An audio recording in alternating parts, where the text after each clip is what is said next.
rest of the champagne. For a moment, he considered drinking it. That would be one way of making it gone, but of course that was absurd. He needed to have his wits about him during the performance. Time to begin the ritual, the beginning of a new life. He retrieved the 2 glasses from where they glowed upon a shelf, their wide bowls open to the night. Then he slid the photograph out of his breast pocket. He propped it on a stack of books. Uncorking the champagne, he poured out the 2 glasses, lifted one in a toast. The warmth of the liquor smashed against the back of his throat like a wave of joy, unexpected and familiar. "Here we go, kiddo," he said, tilting the glass toward the photograph before taking a second sip. He sat back, closed his eyes briefly, and then opened them. If only he could cork up the champagne again, hold the trapped air in its bubbles tight inside the bottle for just a little longer. The knock came at the door. "Mr. Delaney, 5 minutes." It was time. He gulped down the rest of the glass's contents, barely tasting it, and set it down empty next to its still full twin. He stood for a moment, resting the full weight of his palms on the desk, looking down at the glasses and the bottle and the photograph. Then he tucked the photograph back in his breast pocket. When he opened the door, the crowd's murmur instantly expanded, nearly swallowing him in its roar. With fewer than 16 hours to live, Frederick Delaney stepped into the backstage corridor on his way to the lights and the applause and the accolades that he was certain would soon be his. He passed a colored custodian. "Addie," he told her, "have a fresh bottle of champagne waiting for me when I come back. And that half a bottle on my desk, get rid of it. But leave the champagne in the glass." Act 1. Burn. Chapter 1. The Extra K. Burn. Professor Bern Hendricks was late to class when the sound of an incoming email pinged in his inbox.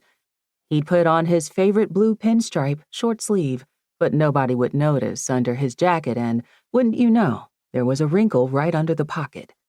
The jacket didn't completely cover it. So he'd had to haul out the ironing board and heat up the iron, and that took longer than it should have. Now he was running a good 10 minutes late. But with the Quicksilver Symphony flooding his earbuds, how could he hurry? The students could wait a few more minutes. Maybe he should just skip class altogether, he thought. The Quicksilver was the obvious excuse. Delaney's Quicksilver, so called because of the extraordinary melding of alto and tenor saxes layered over French horns, was one of Bern's absolute favorites. Bizet had effectively used an alto sax in his L'Arlésienne suite, but Delaney's Quicksilver took it to an entirely different level. Every time Bern listened to the Allegro moderato movement, it was as if a hole suddenly opened up in his chest and music cascaded in.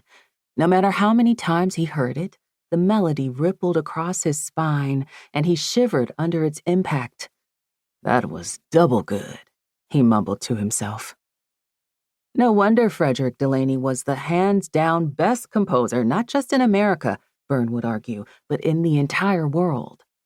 So there he was, seriously considering missing a class and only his second week of teaching just to listen to a symphony he'd heard hundreds of times before, when his email chimed.